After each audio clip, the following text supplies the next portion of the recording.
First of all, a very warm welcome to all of you for this pitching session for the DigiEduHack 2020 version. We are now just going live, and in a while we will be presenting 12 teams for you that are going to pitch their idea for a digital future, presenting a number of good learning initiatives that they have been working on throughout at least the last half year, I would say. But before we get going, I just want to say a few words. So first of all, there might be a few of you among us that do not know the DigiEduHack, might be a few curious listeners. So I just want very briefly to say that the DigiEduHack is a global movement, I would call it, of dedicated individuals and organizations that are simply working to solve the biggest challenges of the future of digital learning. There are a number of different challenges that we've been working with last year. They are all coming from the EU Commission's Digital Education Action Plan that are outlining a number of thematic areas that are important to address for a bright and sustainable future on digital learning. So that is what many of us have been working with throughout the years, and specifically a number of bright teams that have joined the DigiEduHack event in November and pitched their way through to the stage today. And today we will see the 12 best solutions pitching for us, and then they will be there's a voting process going on, and you can vote for the 12 pitches that we will see today. So the DigiEduHack as a concept is supported by EIT Climate Kick, an organization that's, among other things, working for digital sustainable education. And it's, of course, of interest for that organization to see somebody that will drive the innovation of the education field. The event as such is co-organized by Aalto University with DigiEduHack, the Commission, and there have been a number of people working on the topic this year, among others a steering group to which I belong. My name is Line Knudsen, and I'm very pleased to be your host of today, and I've also been very pleased to be part of the steering group behind this initiative for quite a few years now.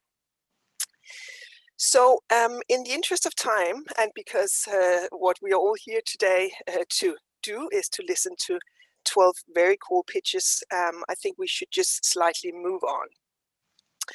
So let me just double check before I give the word that the first team has actually arrived. Do we see Philias? Because what I am planning to do soon, Philias, is to invite you as the first team to join the stage. I just want to outline a few very important rules before we move on. The first and most important rule that you should remember is that the pitching time is 3 minutes. No more than 3 minutes, because we have 12 teams that we want to listen to today. So that's going to be very strict, and I'm going to be very harsh on that. Clap my hands or start singing or something. That will definitely make you stop. So 3 minutes is your time for pitching when you're are allowed onto the stage. There will be a few questions, one, maybe two questions after your presentation from the steering group or from me, and you're of course allowed to answer to those questions, and then I will let you know when the time is up, and you will have to leave the stage, and a new team will come on and pitch. For the audience as such, I would say if you have questions, please put them in the chat. We might not be able to answer them all today or to post them to the pitchers, but we will definitely make sure that they are answered in one way or another, most likely during our different social media channels afterwards. And yes, let me just repeat the very important information that the pitching time is 3 minutes. But we will, of course, guide you carefully through that, and you won't be in doubt when the time is up. Let me just say that. Also, both the questions and the answers afterwards will be very brief. Good. Check our social media. Check DigiEduHack wherever you are. There will be good content posted there as well. And then I think we should just get going. So the first team that I would like to invite on stage is the team called Philias. They have created a solution called Philia, and they are the winning challenge of the hack that was hosted by Aalto University in Finland last year. The challenge that they were working with was called How to Make the Best Use of Artificial Intelligence for Learning New Skills, Attitudes, Values, or New Kinds of Thinking. A broad challenge, very interesting, very relevant challenge, and I'm looking very much forward to hear what the Philias have for us today when they are pitching their solution to that challenge. So Team Philias, I just want to know if you're ready. If you are, put on your camera and unmute yourself so that we can both see and hear you.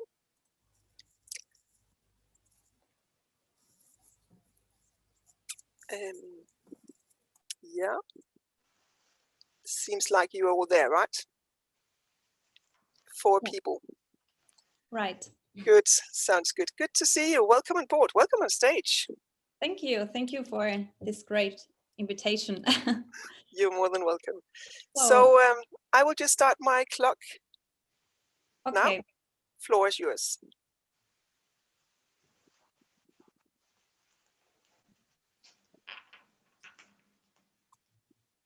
Hi, my name is Belén Prado and I represent Philias team.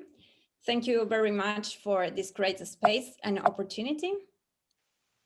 We want to show all of you a high impact solution for the future of education. Its name is Philia. As we already know, there is no question that the pandemic scenario has radically deepened the sense of isolation by the reduction of human interaction during the online learning environment. So the role of emotions and the need of empathy and communications are very essential features for learning. Unfortunately, they are mostly left aside in our digital platforms.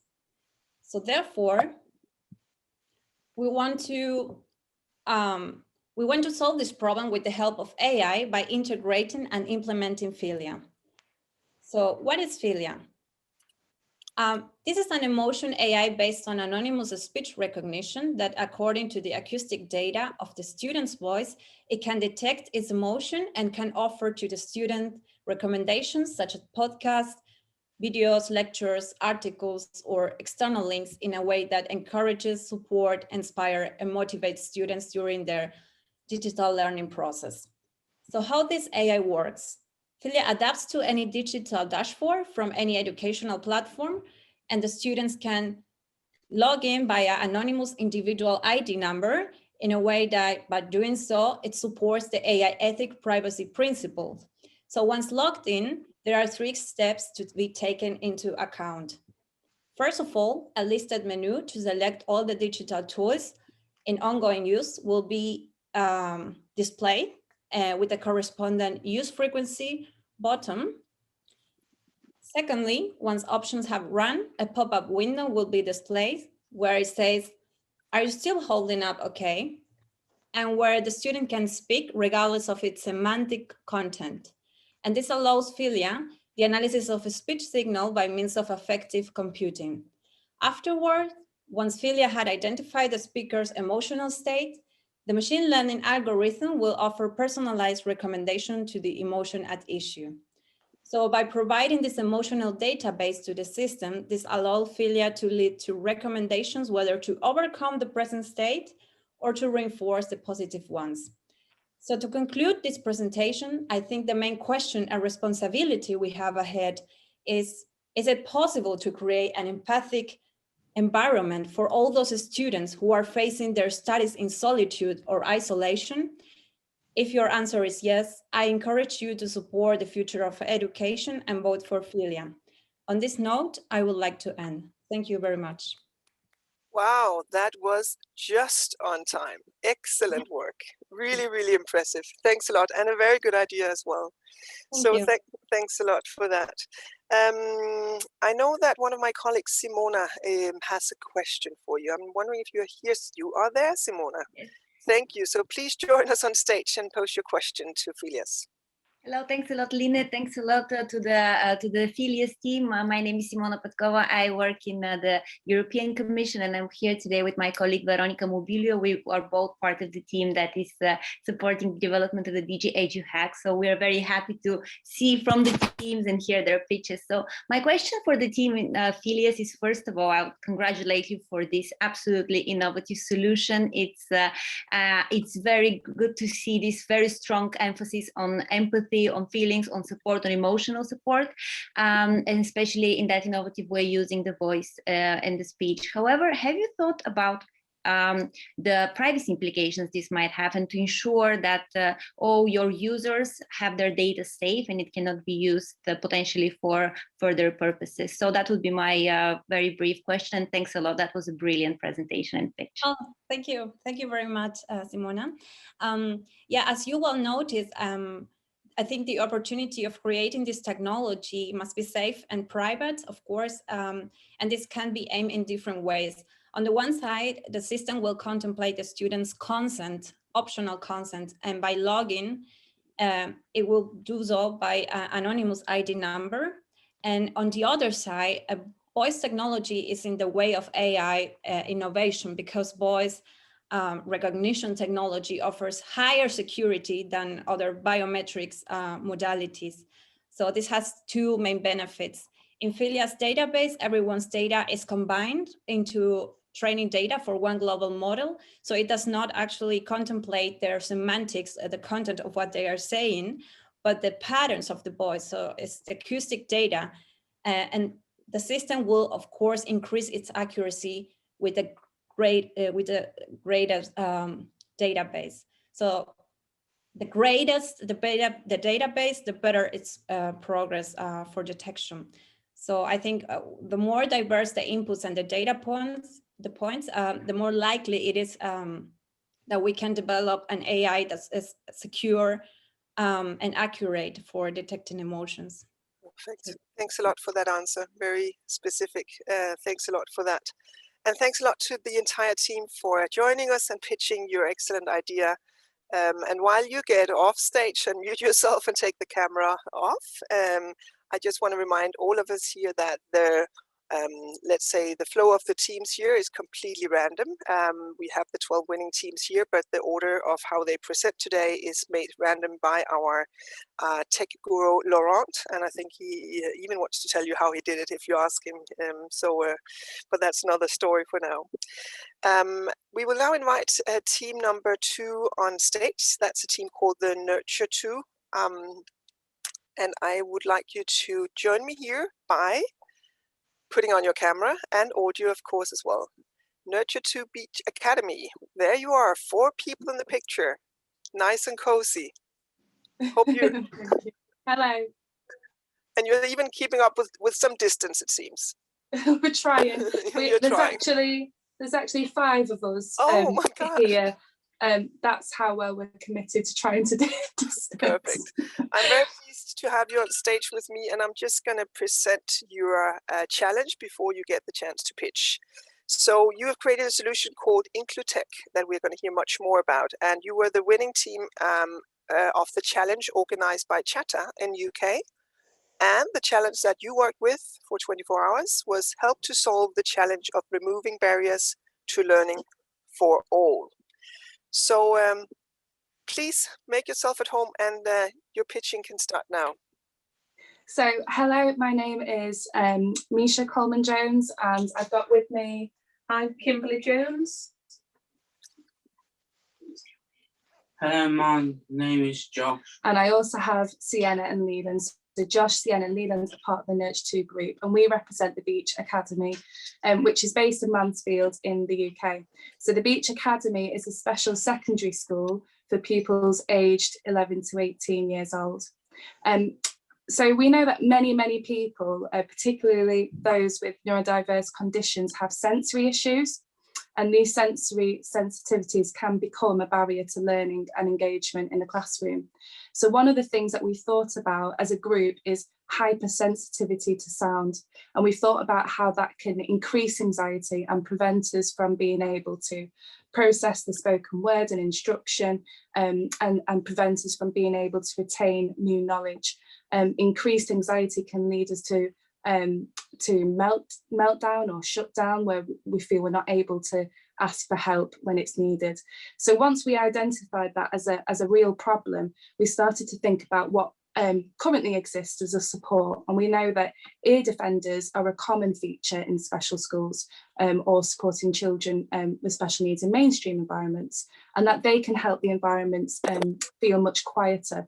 But that actually doesn't necessarily help us to focus on sound from one source.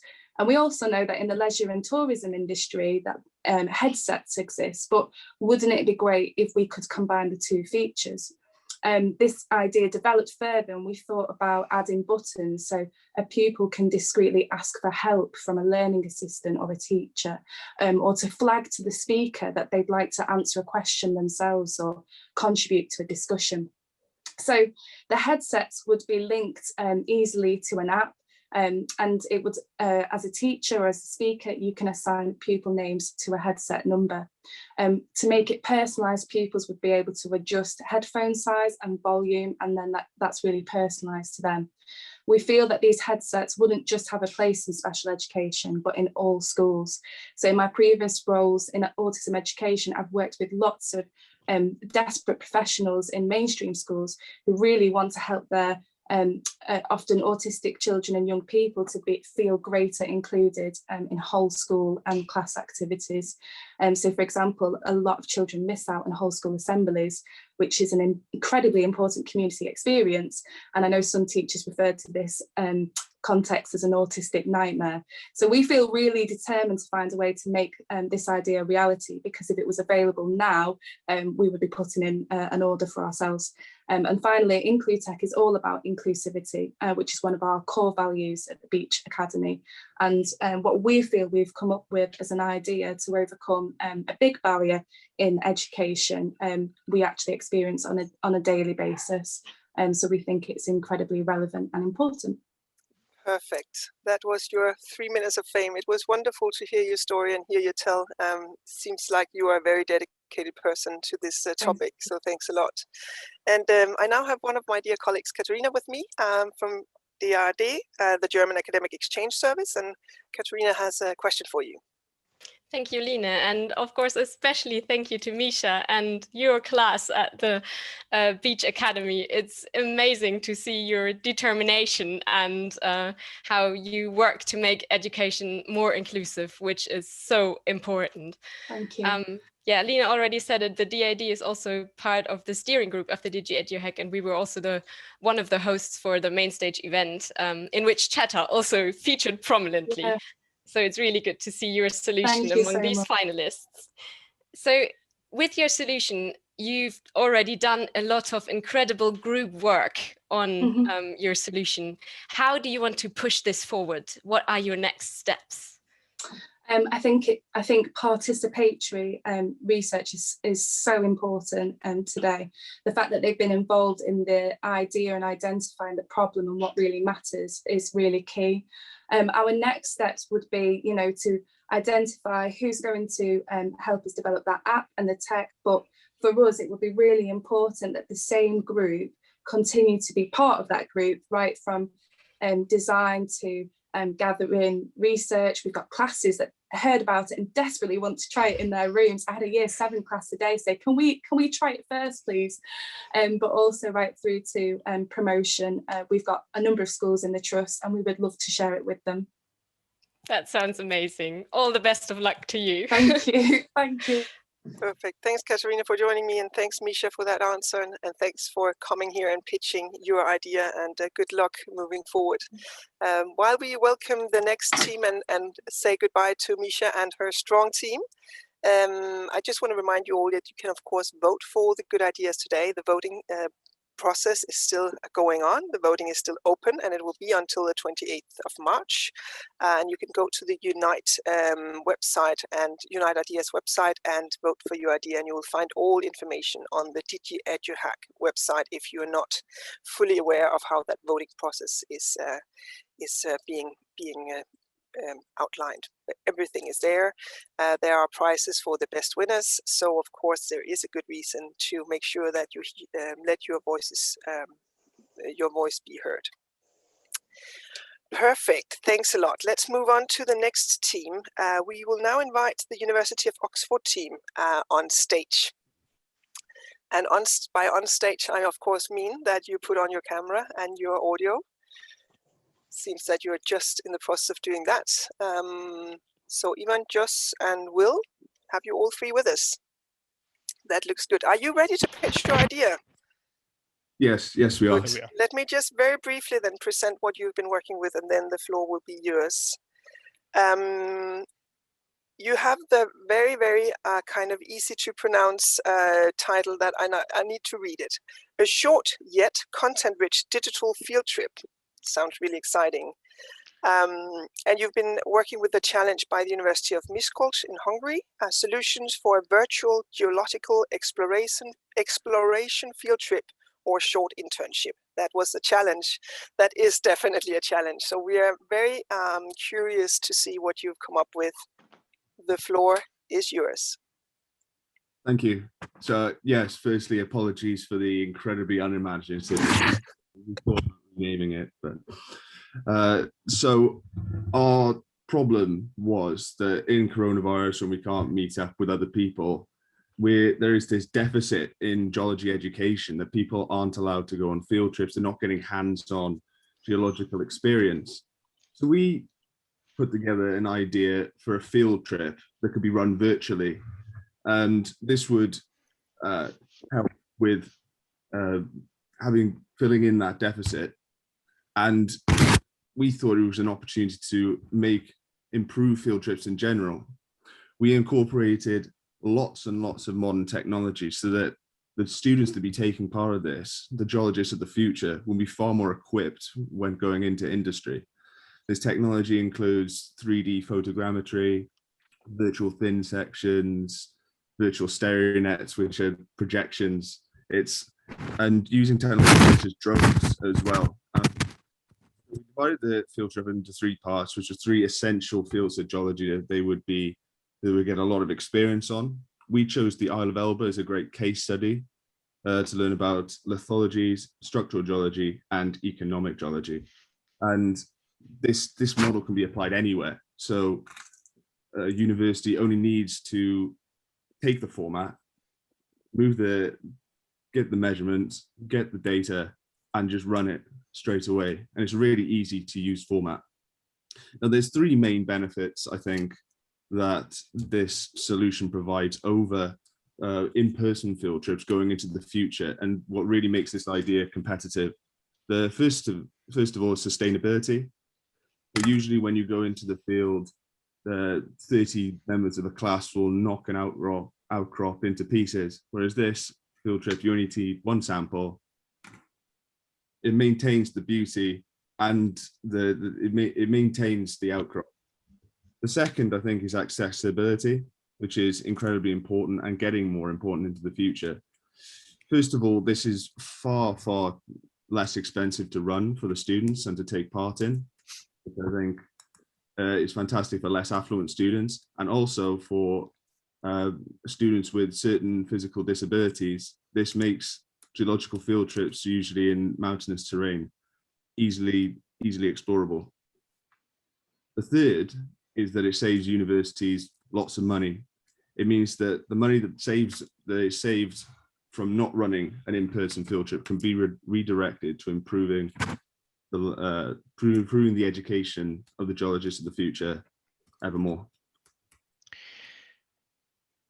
Perfect. That was your pitch, I reckon. Wonderful. Or do you have more? Sorry, it was just that the time is up, so I thought that you had just timed it perfectly. Never mind. But do you have a comment, or Ivan?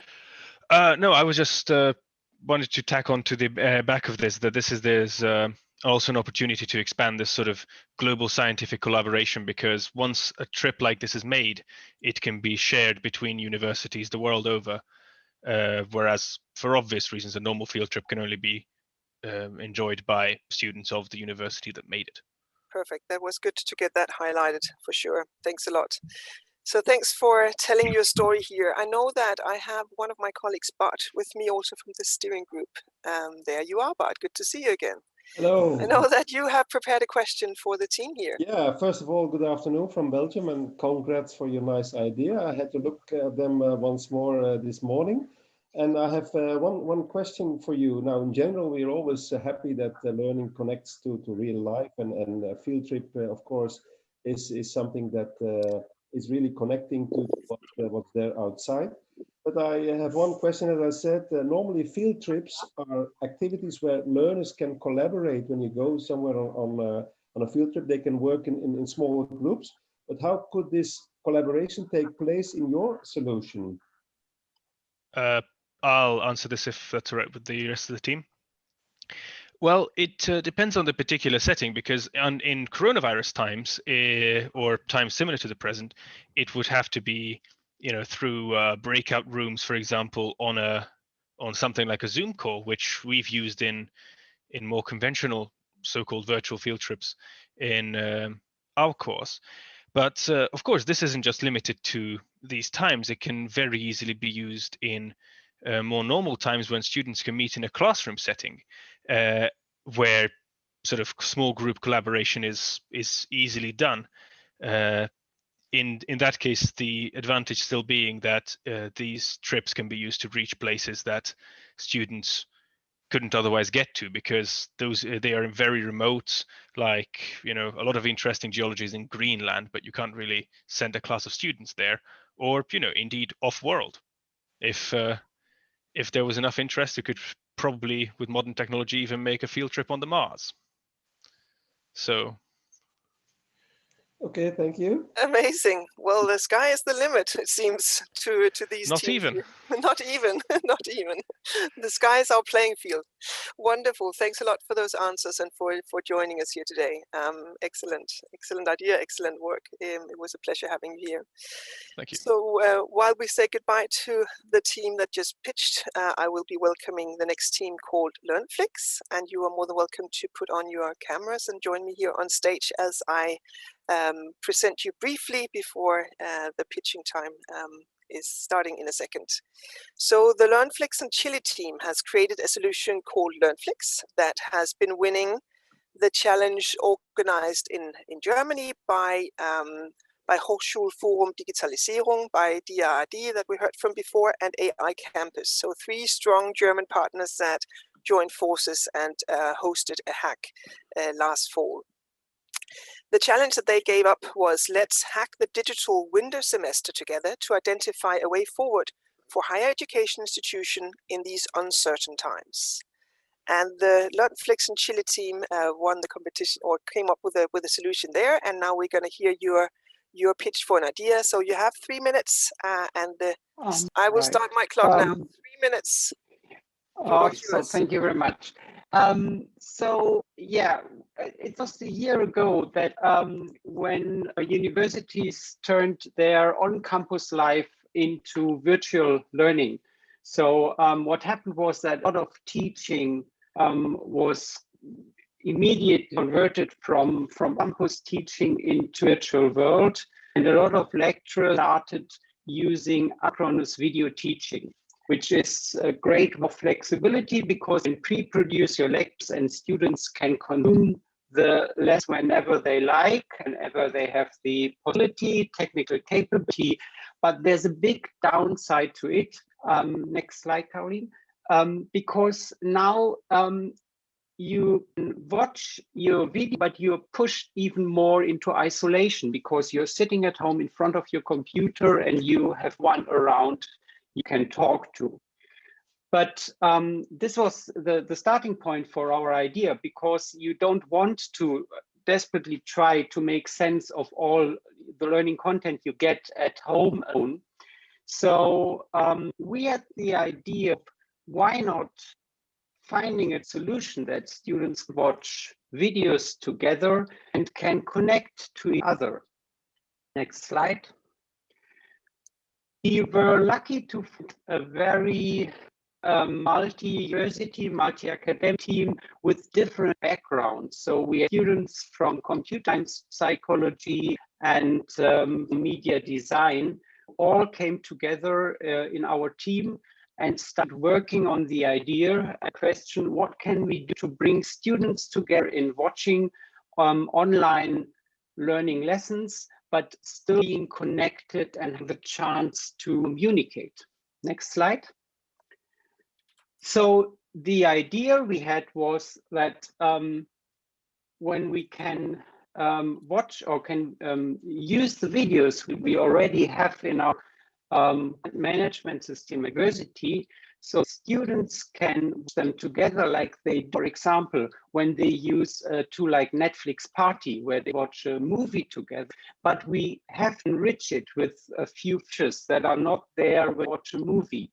For example, we want to give students the opportunity just mark certain time slot in the lecture, so they can start and talk about our questions. They are in a smaller group, can even see the video and open audio channel and discuss what the video was about. And they have the opportunity to later on get back to the video and communicate, discuss about it. And also the lecturer has the opportunity to look into his video again and see what students comment about it and where the questions and difficulties lay. Next, Perfect, next Andreas. slide. You are actually out of time. I'm sorry. But, the next one is the last. Okay. Okay, then. Thanks very much. Yeah, good, perfect. Sounds good.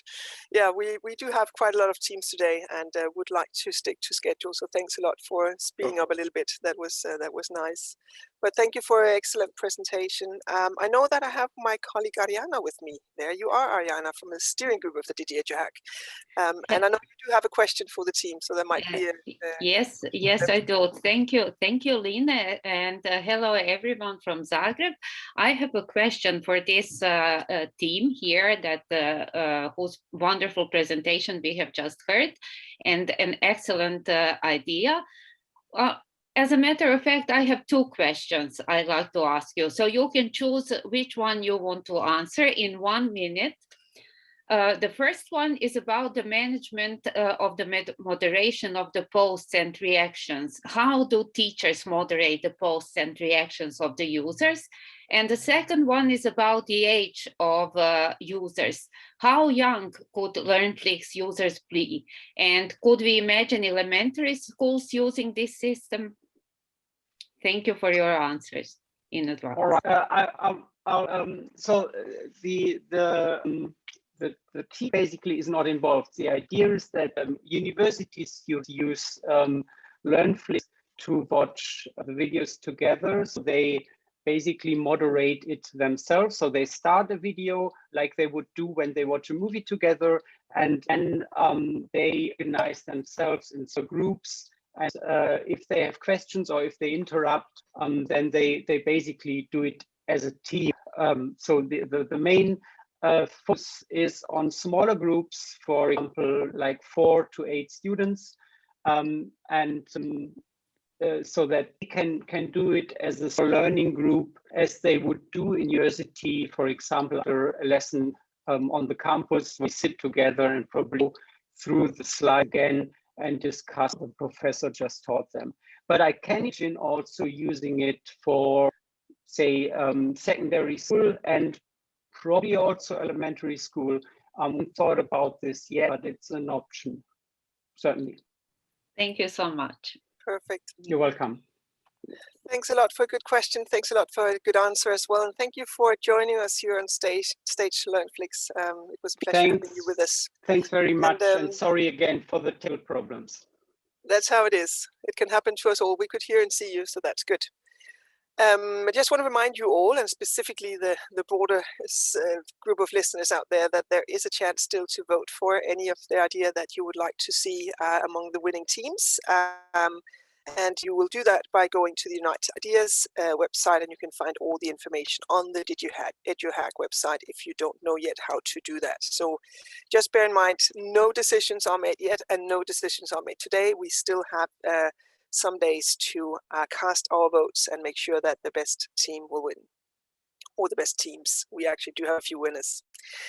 So let's move on fast and listen to the next good ideas. That is Team 8 that will represent the next idea. So while I present you, you are more than welcome to join me here on stage.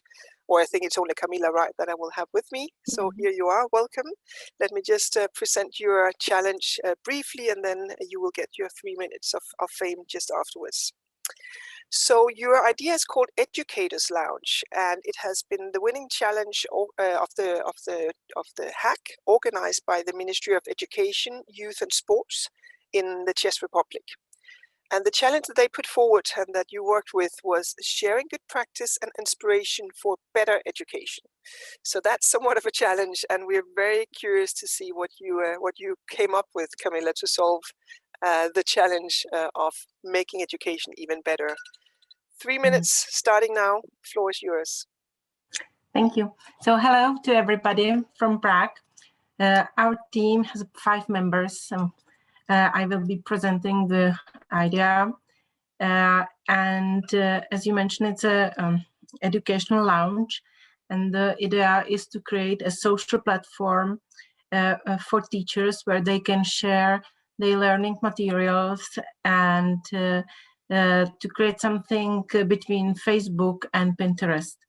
And the platform has 3 aspects. The first is my desk, where I can collect all the materials that somebody shared. I can adjust them, I can source them, and I can sort them dedicated by subject and work on them. And the second aspect is a template. So there is a big amount of templates I can use for all the materials. And the third aspect is a discussion forum. So I can join any room where I can meet with the colleagues from one subject or some problems. I can discuss the online approach, technicalities, and so on. So the big advantage of this living platform is that you have everything in one place, and you can permanently download and sort folders and create your own materials and evaluate the materials that you put on your desk. And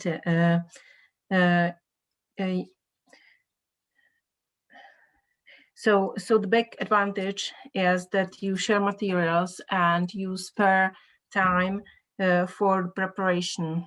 And as you share, you spare time for everybody that are on the platform. So it's a community of inspiring teachers. This is Education Lounge.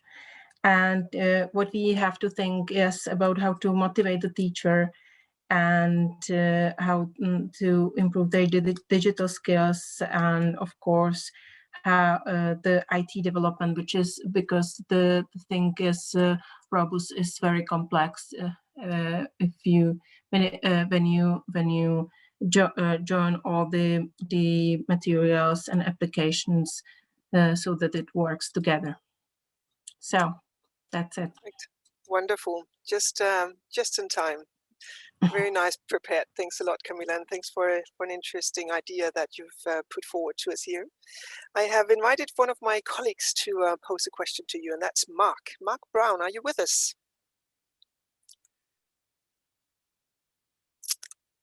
I know that Mark just arrived and needs to put on his mic and camera, so it might take a few seconds, but he should be there somewhere in the conference room. Yes, hello. I can't turn my video on, but I'll just ask a question, a fairly general question, and that is really, so what's next for this initiative? Where would you go next? The next, as the things is very complex, we would probably choose a couple of schools. We could begin with 2 or 3 that we could put together, the teachers, so they can share the experience. And we would choose a couple of templates that are mostly used, that they can share the templates as well, and that they can adjust the materials. So we would start with like 2 or 3 schools and then widen the platform. Thank you very much. Perfect, You're Camilla. welcome. Thanks, Mark, for your question, and thanks, Camilla, for your answer and for your nice presentation of your idea here. And good luck with the further work on your idea. Bye. Bye. So while we invite the next team on board, and that is the team called SaveYour Dopamine, I just want to highlight again, as I did in the beginning, that the order of the teams here presenting is, of course, completely random. The order that we put them today is, of course, completely randomized. But we will now see the next team on stage, and that is SaveYour Dopamine. And they have a solution that they're going to pitch for us called SaveDopamine that has been winning the challenge organized by ISRC, ISEP, and IPP from Portugal. So again, another strong team that has co-hosted a hack down there. The challenge that they put forward was individual skills tracking for the 21st century. And SaveDopamine came up with a solution that we are now gonna see and hear, I can feel, with a strong team. So welcome on stage, and your 3 minutes of fame will start now. Yes, hello, we are SaveDopamine, and today Luciano, Alex, and me are pitching. So let's start with the video. Humans and machines get closer with new technology. This is what every one of us is experiencing due to the crisis due to COVID-19. We had to learn new skills, for example, working remotely, and how to handle programs like Zoom. Did you know that your current technical skill might become obsolete in the next 5 years? In medicine, the detection of cancer is a huge challenge. Artificial intelligence changes this picture. It is now able to detect cancer cells better than specialists. To use this new technology, the medical staff has to and upskill. 84% of companies are transitioning into new technology, and half of them are automating tasks. Adoption of new technology and specialization of knowledge is leading to skill shortages. Companies are responsible for and upskilling their workforce in order to adapt to the future. Additionally, the transition from static to project-based work makes it increasingly harder to find the right person for the job. Our vision is to help complex organizations' communities evolve, building a strong and democratic workforce. With the help of our company platform, we want to match adequate skill profiles to the right projects and help connect employees, freelancers, and tasks with each other. Employees and freelancers are free to accept projects and in exchange will get reward points. Those can be used for their personalized continuous learning experience. This keeps the community engaged. Our AI analyzes employees' hard and soft skills and project specifications in order to attain the best matches. We use neural networks because of their adaptability and good results clustering data. Our system will act as a recommender system that can be further adapted to also match tasks and community interactions like virtual lunches or transfers of knowledge. Our target group are knowledge-intensive and agile companies with more than 500 employees. Only in the European Union, there are more than 38 million employees that can be served by us. That is a total addressable market of 800 billion euros a year. We started this amazing journey together with Alex and Gustavo, which joined along the way. We are now fully prepared for the future. Let SaveDopamine create the connection between people and their dream job environment. Let's use it for those who are now most vulnerable and help us build communities in which all employees feel respected and get a chance. Save your and your fellow colleagues' dopamine and start working toward your dreams. Vote for us. Thank you. Perfect, excellent. And as you may have heard, my alarm went off just as you said the last word. So that was very well timed as well. Thanks for that. And thanks for your presentation, very interesting. I think I have my colleague Altheo with me for a question. Are you there, Altheo? And put on your camera and the audio.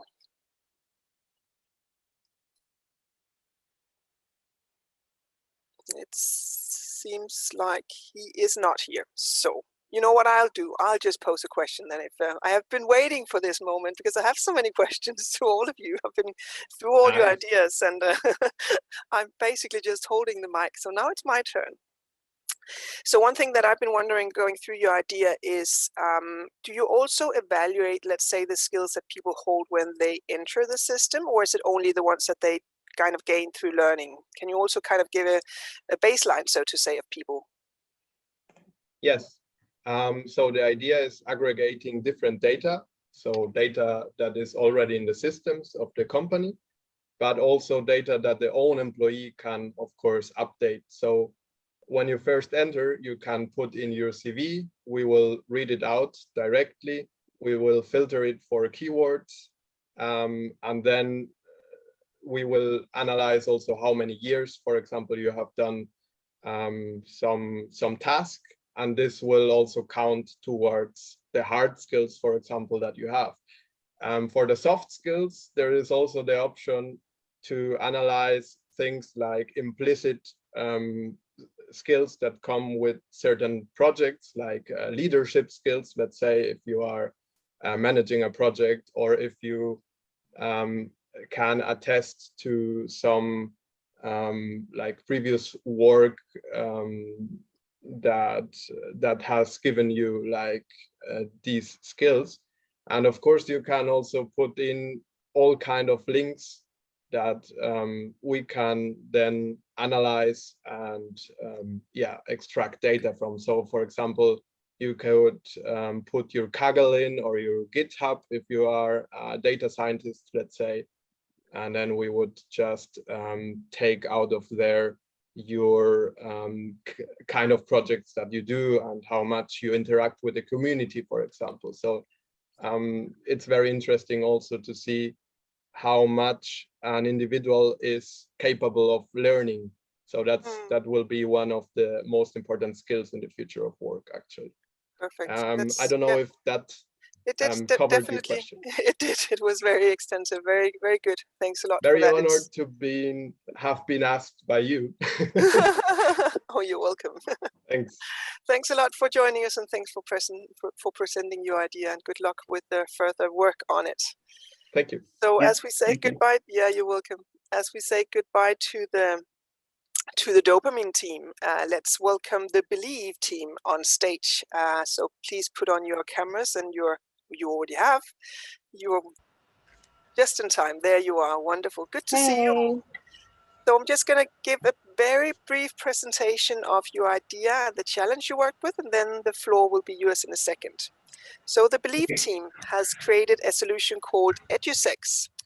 It was the winning team, the winning challenge organized by the Peruvian University of Applied Science in Peru. And the challenge topic was access to quality online education. So we are very curious to see what you came up with, and the floor is yours. You now have 3 minutes to pitch your idea. Thank you. Well, I'm going to start. Well, nowadays, young people spend more and more hours in front of their mobile devices. That's why the best educational systems have been taking advantage of smartphones as vehicles for learning. However, in Central and South America, the reality is very different. Although more and more young people have access to internet and smartphones, the tech revolution is not yet fully reflected in the field of education, specifically in the field of sex education. According to the United Nations, here are some facts that reveal the terrible conditions that young people go through. Every year, 2 million children are born from teenagers of 15 and 19 years old, and the cases of girls under 15 years are increasing. Also, maternal mortality is one of the leading causes of death in teenagers and young people from 15 to 24 years old. These problems affect the life, projects, and the health of the youngest. In a world so connected by technology and with access to a variety of information, how is it possible that young people does not receive sex education? That's why we created a solution to educate about sex education, EduSex. The goal is to educate through playing. It is a decision-making game of daily adventure related to comprehensive sex education that changes the scenarios of the game according to the age of the players and the geographic regions where they live. The target of the game is to educate users about all the topics covered by CSE, guiding them in their psychological and physical development. However, the users will not realize that they are learning. They will experience similar scenarios of their daily life that will make them feel curious about the game. Despite being educational, we give equal importance to gamification. It is a fundamental point to connect with users. As well, we will work with experts such as psychologists, sexologists, and educators as part of the content developers for the app. And we design a game that challenges our users to be their narrators of their own adventures. So finally, we have to know that sex education is for every human being on this planet. It gives you the ability to be respectful and to love yourself, but it's still a taboo all around the world. So we want to give it a chance to be part of everyone's life, especially for children and teenagers who are the future of the world. So everyone can understand that CSE, comprehensive sex education, is a pillar of the society. Thank you. Perfect. And that was your pitch, 10 seconds ahead of time. Wonderful. Very well prepared. It was a pleasure having you here. I have invited Simona again on stage to give you a brief question. Thanks a lot, Lina. Thanks a lot to the whole team, Believe. I really want to congratulate you for this really interesting, innovative solution, addressing a very pertinent topic. So well done. This is a really, really relevant solution, in my opinion. And I really liked your pitch. I have two questions, and you can decide which one, similarly to what Ariana said, you can decide which one to address. The first one is that or reading through your solution, I see you address a lot of different age groups. So how do you plan to ensure that the content is relevant and adapted to each and every age group you are addressing? And secondly, my other question is, at the end, what Nidia said was that you would like to really scale up your project. You want to make it accessible globally. How do you plan to do that? Do you have already some ideas how to achieve that? Thanks a lot again to all of you, and well done for the great solution. Thank you. Thank you so much for everyone to be here with us. I'm gonna respond to the first question. So we consider that the motivation, depending on the age, and because you are going through different scenarios, it's so important to have it separately. So for saying, if a kid of 7 years old, like he would be more into the hormonal changes, the people that maybe sometimes have. Yeah, like it's so different from having like 7 years old, like you're just in the first years of your school, than being through the puberty when you are like 12. So how are we gonna do it? For sure with experts, so such as sexologists, educators, and psychologists. So we would be like the creators of the idea, but for sure the ones creating the content would be the experts on it, that they actually know to talk about their bodies, respect, and all of these little steps that are so important when they are young.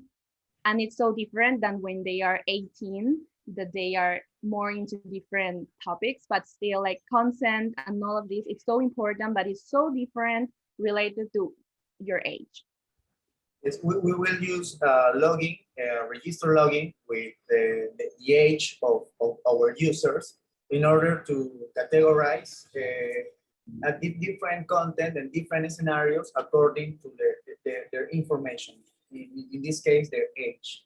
And we will build, we will develop the content hand in hand with specialists, as Carla said, in order to show them the relevant topics they have to learn. Yes. And well, responding the second question, our next steps, we're focusing on developing the app, reaching users in order to iterate it and make it better in each iteration, and earning more users through the time in order to make it better with lean, the lean startup method, which is the one we learn and we want to apply. And for making it global, for sure, we will focus on culture, because like a kid living in Peru, it's like 12 years old. It's so different their experience to someone living in Germany or in China. So we will try to, for sure, like focus on the culture facts. And as well, if we would make it more personalized, because for example, someone that is, the religion is so important for them. So at the beginning, we could make like personalizing. So if you do like your beliefs, what are they? So in this way, it's also more like not only about culture where you live, like any country, but as well your beliefs. The idea is that the person who plays this game feels very comfortable to the play, and try to play the best they can, and also they can learn at the same time. Wonderful. Thanks a lot, team, for that good answer to the question from Simona. Thanks for being with us and pitching your idea. I think we can all feel the good energy in the room when you're on stage. So, so thanks a lot for joining us. And I can actually tell you a secret. Don't tell anyone, but you are actually one of the teams with the most votes already in the system. So let's hope that that will keep on being like that. As I said, we still have some more days to vote until the 28th. So we don't know what will happen, but so far you are actually ahead in the race. So well done. Thank you so much. And thanks for joining us. Bye. Now I want to welcome on stage the next team. It's called Sustainable Heroes. So Sustainable Heroes, you can just put on your cameras and audio and warm up a bit to do your pitching in a second. So the Sustainable Heroes team has created the solution called Greenability. And that is the winning challenge from the challenge organized by Stichting Technotrend Foundation from the Netherlands. Their challenge was that how to enrich secondary education with climate innovation programs throughout digital education. So in this hack, climate and digitalization walked hand in hand, so to say. And I'm curious to see the solution that you have been working on, Sustainable Heroes. So if you're ready, I think you should just take it away and tell us about Greenability. Yes, thank you very much for giving us the floor. So how do you easily explain an interconnected topic such as sustainability? With us humans being the #1 cause of the climate crisis, have you ever wondered how your world might look like? With Greenability, you will get the chance. And this is how Greenability comes in. We have a strong concept of an app that will reform the educational system by implementing a new subject into the curriculum, sustainability. The app will be impactful as it will show its users their personal environmental impact, therefore raising the level of responsibility towards sustainability. And if we have a look at the current solution context, we notice there are no classes so far teaching about sustainability. And this lack of education then can lead to a lack of awareness or even denying the need for climate actions which are now needed like never before. So Greenability is the answer, as it is innovative and versatile. It is an innovative and versatile app, which will turn sustainability into a tangible subject by creating an environmental digital profile. So how does it work? Picture the scenario. You open the app and go to a park nearby, finding one of the challenges for the theme flora and fauna. And as soon as you arrive at the right coordinates, you, for example, see an insect hotel, and there the app explains you what it is and shows you a video based on which you get a series of choices. Based on your own choices, you go down a different path, learning about the importance of insect and their interconnection with the environment, for example. After a few challenges like this, the app will create a digital world for each user, taking into consideration the carbon footprint and sustainable behavior. The teachers can see this progress and choices a user makes and take those learnings into the class, revise and build on them. And we are really eager to start, and we have already contacted Nature Desk, who were our clients from the hackathon. We have the support of our fellow students from Game Development and Social Innovation at Breda University. And right now we are working on getting in contact with Breda Municipality. Last but not least, I would like to add some faces behind the team we represent today. Our team consists of five members. Each of us is studying social innovation, as we already said, at Breda University, where we learn about how to recognize and tackle societal challenges like this. So vote for us, and if you would love to be part of our community, contact us at greenabilityapp@gmail.com. Thank you very much for your attention. Thank you. Perfect. Wonderful. And just a few seconds ahead of time. That was well planned. Thanks a lot. I will invite Veronica on stage. You're already there, Veronica, as always, prepared from the steering group. Veronica, please put your question to the team. Hello, everyone. Hello, Line. Thanks for the floor, and thanks for your presentation to all teams, but to this team in particular.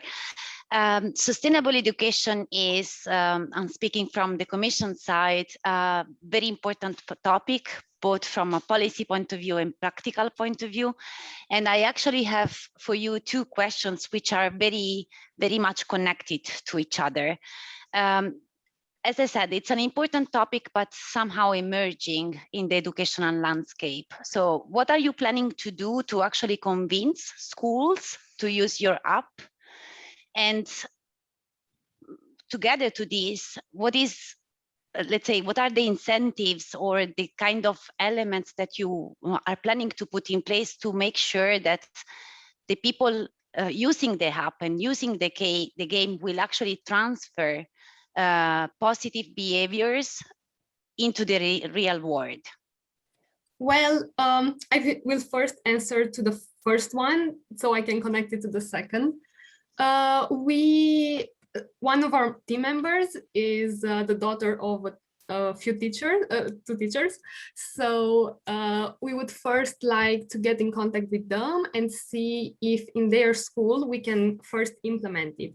And we want to work from a really local level and then expand more and more, because we think that we will need to work with experts of sustainability, but also with teachers and maybe even governmental people, because we have to somehow implement everything to a curriculum for the schools.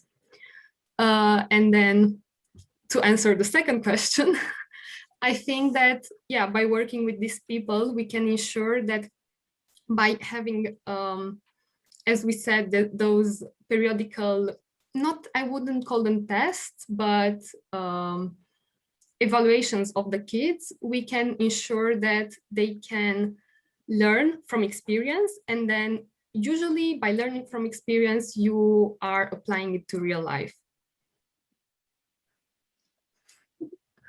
Good, perfect. Thanks a lot for that answer. It seems that Veronica is very happy. I know that both sustainability and digitalization are core themes of DigiEduHack, so that might be why she's smiling that you've actually hit both here. So thanks a lot for your presentation, for joining us. It was good to have you with us. Thank you for the invitation. You're welcome. The next team that will be pitching for us is called DiBSiP. So Team DiBSiP, while you get on stage, put your camera on, put your audio on, I will present briefly the challenge that you have been working with. So the DiBSiP innovation team has a solution called Remote Matter Labs. And that's a winning challenge organized by Circular Influence from Argentina. So the challenge that was put forward, and we have quite a few people there, wonderful. The challenge that was put forward was called Imagine the Future of EU Mercosur towards carbon-free student mobility e-collaboration and networking. So again, pretty broad topic addressing a number of different regions and the future there of mobility, e-collaboration and networking. So I'm curious to see what you have come up with and to hear your pitch. Are you ready? Then I will just, it looks as you are, then I will just start my clock and you have 3 minutes to pitch your solution idea. Hello everyone. We are very happy and honored to be here. Thanks for this opportunity. We are from Marcos Juarez in Argentina, and our project is remote matter labs. So, well, my teammate will present the Remote Matter Labs, the future of STEM digital education. We offer an interface that allows to turn any lab into a remote lab that can be used from anywhere through low-cost devices. In the educational field, it can turn any STEM lab into a remote lab, accessible to anyone, enabling low-income or mobility-impaired students to access to STEM careers. The success of Remote Matter Lab will be reflected in the diffusion of the product and by the number of STEM careers that can be taught remotely. And above all, for the number of students who access these careers thanks to our solution. We face the difficulty of mobility that exists in countries with large extensions and poor resources. The impossibility of studying distance STEM careers due to having to accredit laboratories, which are face-to-face. We solve the challenge of bringing STEM education to as many people as possible, regardless of resources or distances, democratize STEM education, and reduce the mobility associated with the use of laboratories. The inclusion of people with reduced mobility, who would not be allowed to study STEM due to the risks of using laboratories. The implementation will begin initially to technical schools in Argentina, with laboratories unevenly distributed according to geographic location. Then the universities and institutes where STEM careers are taught in Argentina and Mercosur. Finally, achieve interconnection between Mercosur European Union institutions and expand to the institutions of the world that are interested in our solution. The impact will be on the incorporation of new students who previously had not been able to access these careers. The possibility of institutions with fewer resources to access the laboratory of more developed institutions without mobility expenses. This will be measured with the increase in enrollment, especially of vulnerable groups, women, the poor and people with disabilities, the increase in the time of use of the laboratories by optimizing the time of use of the same and reduction of idle time. Currently, the solutions proposed for STEM careers are using simulators, even high-tech, but it is impossible to simulate all physical variables, so the use of a real laboratory is irreplaceable. Our solution radically changes this paradigm and allows the use of such a laboratory from anywhere on the planet with low requirement technology. In the aerospace, space exploration, market, we have several examples of remote laboratories at Curiosity from Mars. In the educational area, there is no similar product that is not of the virtual type. This application is transferable to companies that require the use of laboratories and want to use it with their employees. Also, the same private laboratories, you can rent them both to companies or to the educational, research or educational area. This is transferable to research areas, large research centers opening their facilities to remote researchers from all over the world. As a team, we have worked collaboratively on numerous projects in other areas for more than 8 years. Obviously, it will be possible to continue working together, and we also have the possibility of expanding the team with the networking accumulated throughout our trajectory. Perfect. Thank you, team, for that presentation. As I now again invite Veronica on stage, I know that Veronica has a question for the team, and I'm glad that you're all ready for that. Yes, indeed, Line. Thanks again, and thanks to the team. STEM education is another topic that is very much at the center of our policies, and actually personally I work on it quite a lot, so I appreciate the focus of this team on this sensitive topic. And from the presentation is very much clear why this solution would benefit people out there and what the benefits would be. The question that I have for you is the following. Let's assume that I'm running a real STEM laboratory in any part of the world, and at a specific moment in time, I need to operate remotely. As a laboratory, what do I need to do to become part of your family of remote matter labs? The system of we propose is collaborate laboratories from Europe, for example, and our students in Argentina in technical school can make experiment in Europe, for example.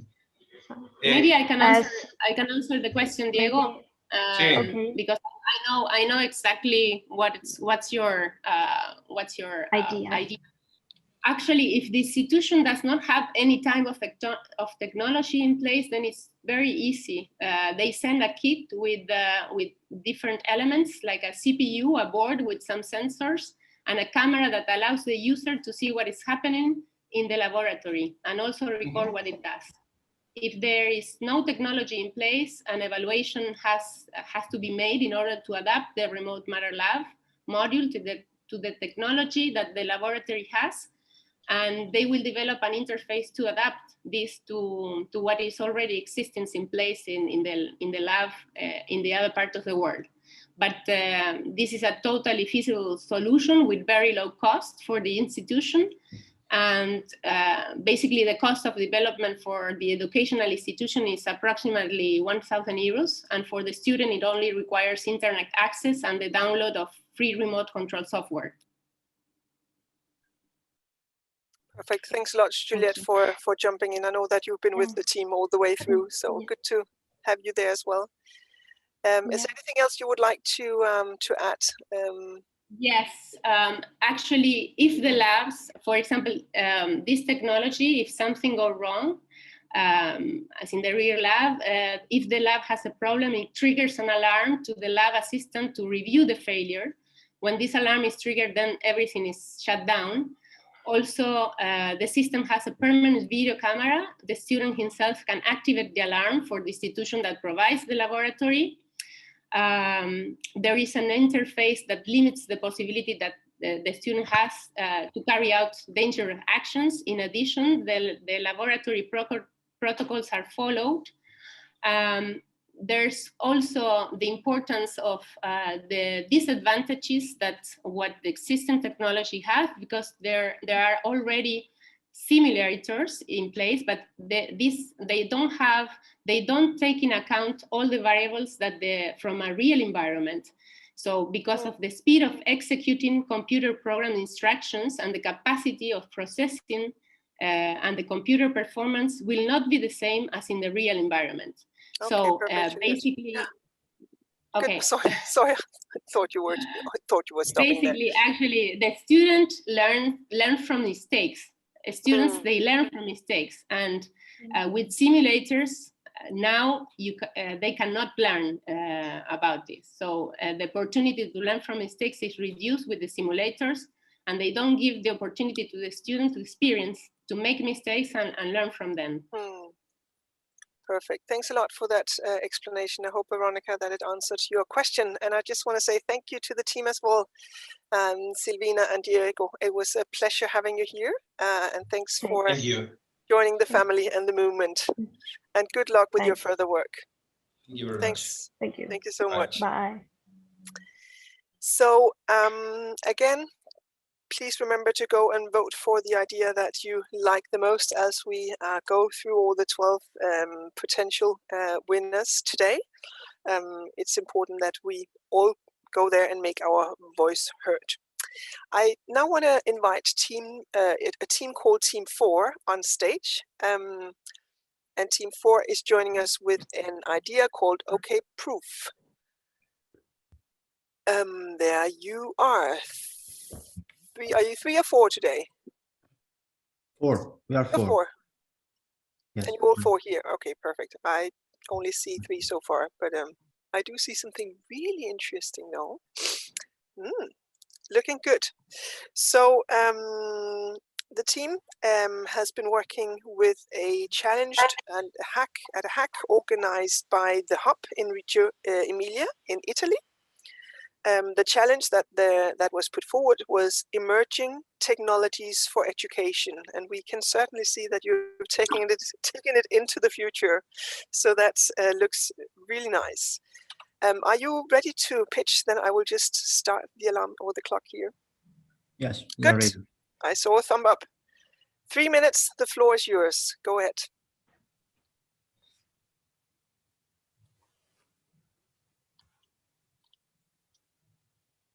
By Antonio.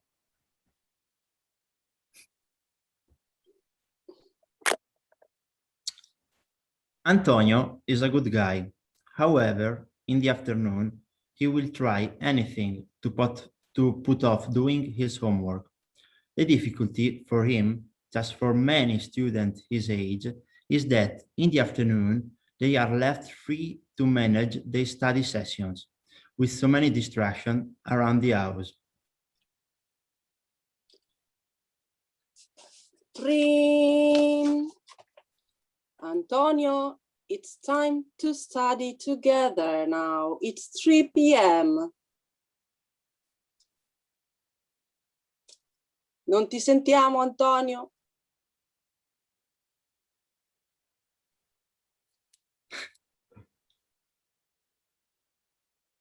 Antonio, non ti sentiamo?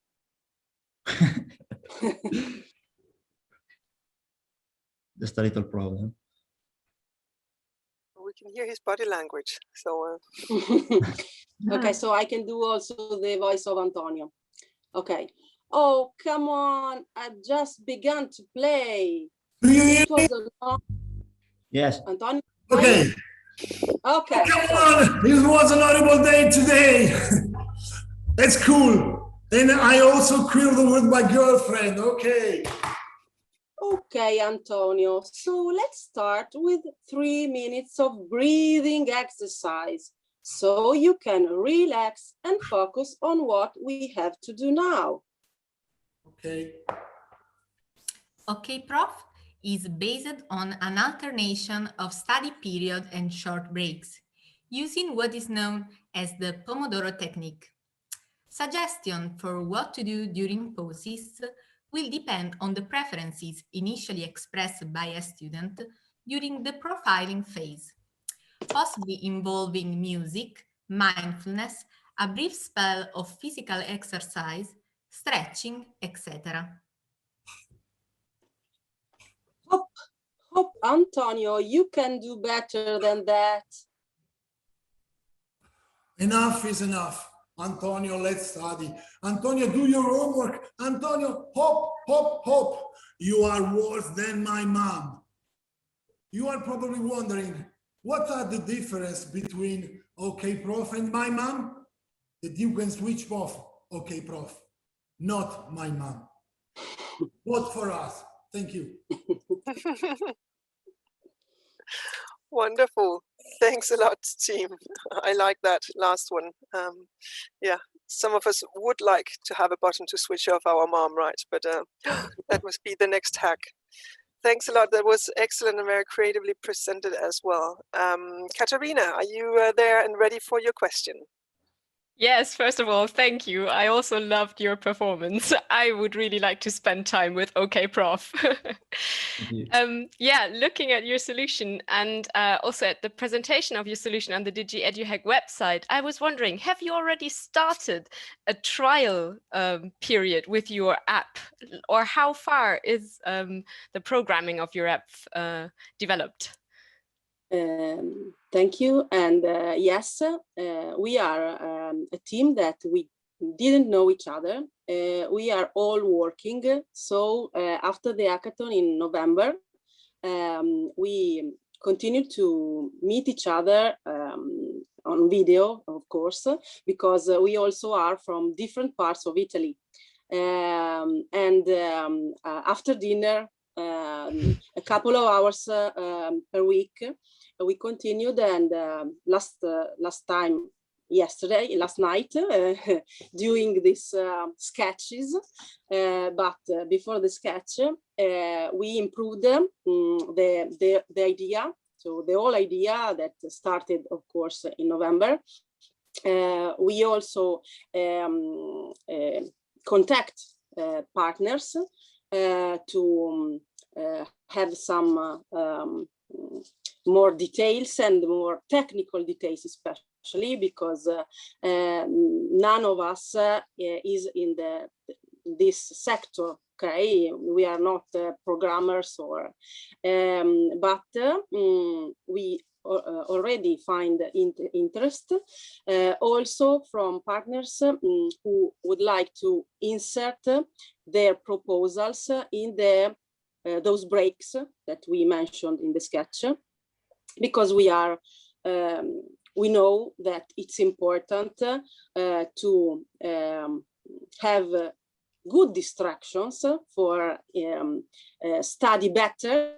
Okay, so if it's different to study 3 hours with no breaks, or 30 minutes, 5 minutes break. Okay, and also because the problem that Antonio was mentioning in the beginning of the sketch. So the students are always alone in the afternoon. So even if professors try to teach them methods of study, but when you're alone, it's very easy to postpone, lose motivation. And, yes, of course. Yeah. So well, I can definitely see that you are a really motivated team. Meraviglioso.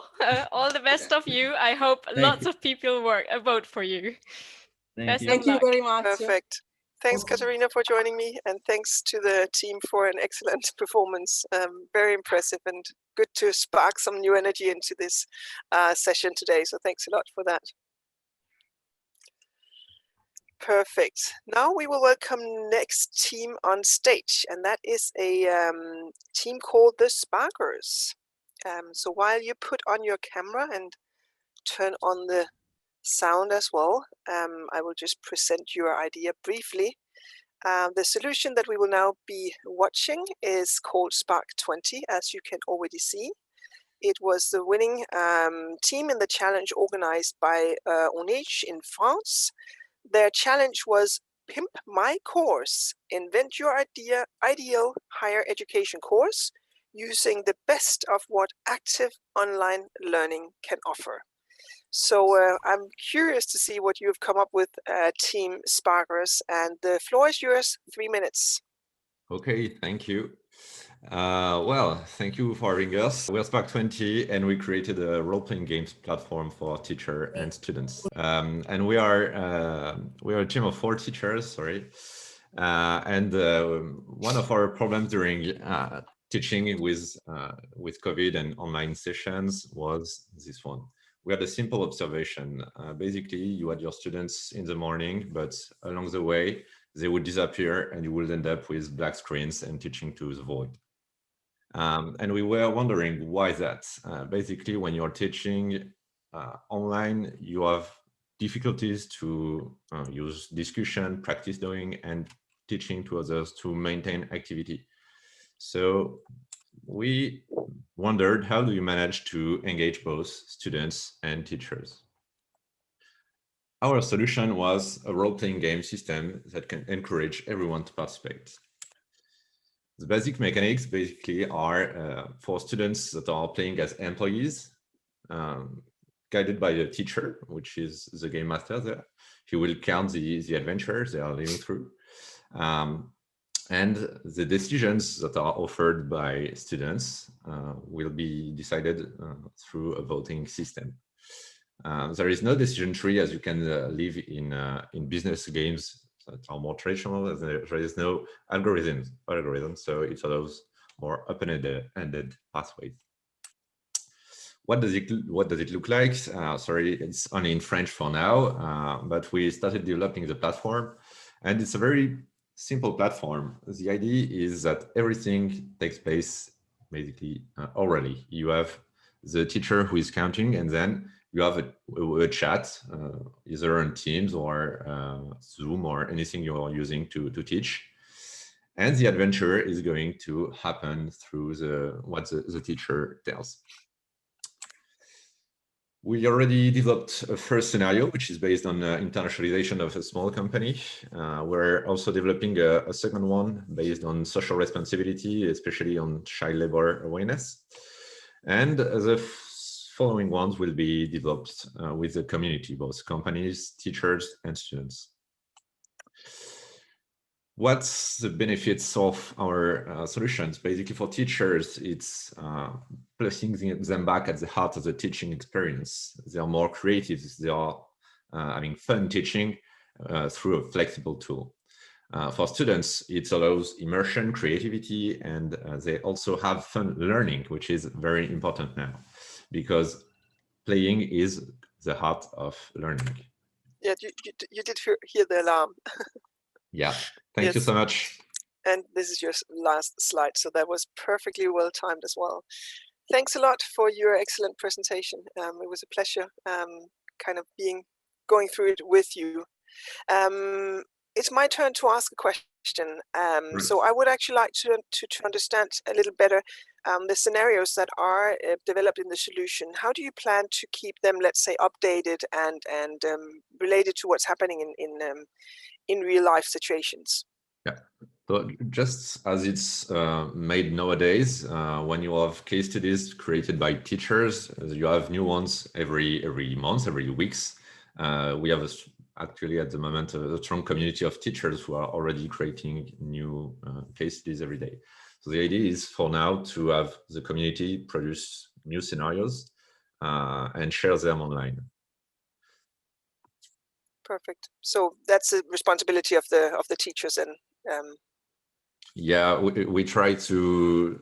I think we will try to be giving back to the community the power, because usually it's where knowledge emerges from. Because all the teachers have ideas of scenarios, they all have different experiences. So usually it's very interesting to let the users create their own scenarios and. Yeah, I follow you. Perfect. Thanks a lot for your answer, and thanks for joining us here today and joining the DigiEduHack movement as well. And good luck with your further work. So we are now moving towards the final team of today. I will just now invite the team called Provolosi on stage. Ask you to put on your camera and your mic as well. Hello. Hello, good to see you. Nice background. Hello. Seems that I recognize the colors behind you. So the team that we're now going to listen to as the final team for today is called Provolosi, as I just said. The solution is called Squiddy, and here we have Squiddy. It was the winning team in the hack organized by University of Trento in Italy. And the challenge that they had put forward was innovative learning beyond COVID. So that's a broad and very important topic as well. And we are very curious to see what this little Squiddy guy here has to do with that solution. So please take it away. The floor is yours for 3 minutes. Okay, can you see the slides? Yes, we see it. It seems to work, yeah. Okay. Okay, so we will begin. Good. Hi, I'm Sergio from the Squiddy team. Universities teach very well. As students learn well because universities offer a mix of activities, all of which are important for learning to the fullest. However, COVID deprived us of the opportunity to attend laboratories, but these are essential for learning. For instance, would you hire a chef who knows everything about making pizza but has never cooked one in his entire life? Probably not, and it's not going to be a good pizza. Because of this, we created Squiddy. And let's take a look at what Squiddy actually is. Good evening, guys. So today we're going to see this beautiful and gorgeous circuit. So as you can clearly see from this dial, Do you have any questions? Do you guys? One at a time. Prof, I can't hear you. And now that you have plenty of time to analyze it, you can clearly do the assignment by yourself at home and the homework. I tried to reboot my computer, but it doesn't work. Take out the pencil and the notebook. Doesn't Now I'm going to work. flip it from the other side. As you can see. Okay guys, as I just did for your colleagues in the other sessions, I just created this circuit and your task is to recreate it as similar as possible by yourself. Good luck. Guys, I'm trying to connect that, so can you check if they're right? Yes, I think they're right. Now I will start to connect the potentiometer. Yeah, I added to the ground, everything right. Good job guys, good job. Squiddy allows students to collaborate together as if they were at the same lab. The teacher can divide the class into groups and assign a virtual table to each group. She can even log into each group and see how well they're performing. And that's awesome because it's like being in a real laboratory. In order to work, Squiddy relies on a myriad of simulators that are already available online. It works by loading a web page and synchronizing it with students of the same group. If any simulator is missing, you can always create it. All you need is just to know how to write a web page. But let's see in detail how Squiddy works. First, the teacher starts a new lesson and chooses the web page to share. Then students log into the session and are divided into groups. Each group has its own instance of the lab. Here we see students that are actually using Squiddy to write a computer program, all together on the same web platform. We have even a more interactive example where students are drawing together. Here we see how useful it is, a tool that allows them to work together in real time and on the same software. Squiddy is indispensable in these times because it's the only one of its kind and can recreate a lab experience as if it were before COVID. Squiddy was born during the DigiEduHack, but it's not just a prototype. We're actually in touch with the physics department of University of Trento to make Squiddy a real project. And we want to thank the DigiEduHack for launching us into this new adventure. So this is our team, and thank you for listening. Perfect, wonderful, and just on time as well. That was excellent. And amazing how far you've already gone. A question for you, of course, as with all the others. I'm wondering now that we will hopefully again meet each other physically in the lab or in the classroom, is there a plan for keep using this Squiddy tool? Can you kind of integrate it with the face-to-face training, or how do you see the interaction between the digital dimension and the potential future interaction in classrooms again? Because we thought about it, and basically we see other than universities and the schools, we see also a part of a business market segment which can be interesting in this. For instance, if you just hiring new employees and you need to teach them to how to use a particular software, Squiddy would be perfect for this because it's just sharing a web page from one computer to other and allow users to click on the web page, and that's it. However, schools and universities would also be able to use Squiddy even after the COVID situation. And this because, well, you just give them more situations in which they can learn, play together, and apply the skills that are actually learning at the university. Perfect, excellent. That sounds good. So thanks a lot to you for presenting. If you will again stop sharing your screen, then I think sorry. Yeah, well, that's okay. It's interesting to see. But as we are now moving towards the end, I just want to make sure that there is a big thanks to all 12 teams. I think you've done an excellent job here, and it seems that you've all stayed on and listened to each other. So that's the kind of team spirit that we want to see in the DigiEduHack movement. Thanks a lot for that. We've actually been almost 70 people on the call today with audience and presenters and organizers and everything. So that is somewhat of a strong core of this community, I think it's fair to say. There are a number of questions that have been posted in the chat. We will make sure that they are sent to the relevant teams, and we will also relate to some of them in our different social media channels, so make sure to keep an eye there. And remember, of course, all of you to go and vote for the ideas on the Unite Idea platform, and find all information on the website if you still need that. So I just want to say thank you to all for joining. But before we turn off our cameras and leave the room here, I would actually like you all to put on your camera. We are pretty sure that we can manage, and then we will do a nice group picture of the ones that are still with us here. So if you can in any way, please turn on your video so that we can see your smiley face or your colorful background, or both, and your nice purple hair and whatever you bring to the table. So we still need a few ones there, I think.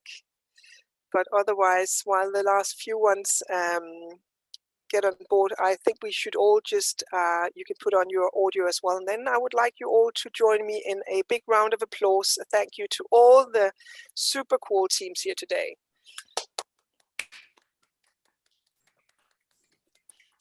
At least I can see you clapping. That's good. I hope that the teams that have been doing really a good job here today can feel the good energy and the thank you from all of us to all of you.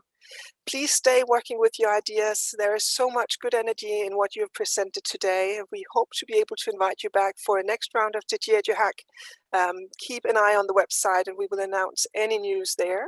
And of course, you should also keep an eye out for the next phase of the voting and the winning teams that will be announced, hopefully in approximately a month. I can't promise you the date yet, but we will make sure that that is also announced on the website so that you will all be able to follow the ceremony there. So here at the end, I just want to thank the team behind organizing all this at Aalto University, Ida and Laurent. As always, you are the backbone of everything we do, and you do an excellent job. So thanks a lot for being there, and thanks to my steering group committee members and the ones that organized the main stage in Durban this year. We are quite a lot of people behind the scenes in this movement, but that feels really good. We do have some huge challenges to address. We need to hack the future of digital education together. So I'm glad that we are so many people working on this. See you out there, and thank you for a wonderful afternoon together with you. Bye-bye. Bye. Thank you. Bye. Bye. Thanks. Take care, all of you. Stay safe.